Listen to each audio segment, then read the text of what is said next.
Anda sedang batuk atau bersin. Tahukah Anda, batuk atau bersin dapat melepaskan virus dan bakteri melalui saluran pernapasan Anda yang dapat menular melalui udara maupun cairan yang berasal dari tubuh Anda, yang dapat menularkan terhadap orang lain. Anda dapat mencegahnya dengan menerapkan etika batuk yang baik dan benar sebagai berikut.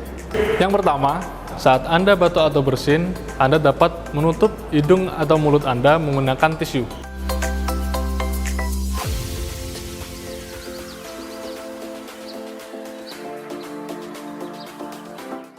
Setelah Anda membuang tisu, Anda dapat membersihkan tangan Anda menggunakan sabun dengan air mengalir atau menggunakan hand scrub.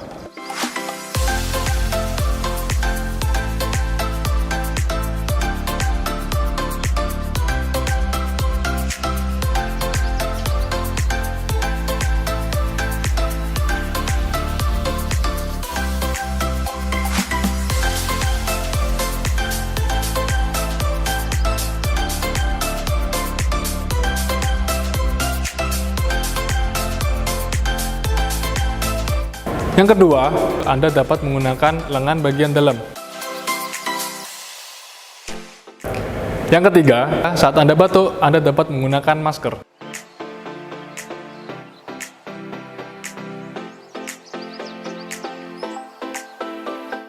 Yang keempat, saat Anda batuk, Anda tidak boleh membuang ludah atau dahak di sembarang tempat.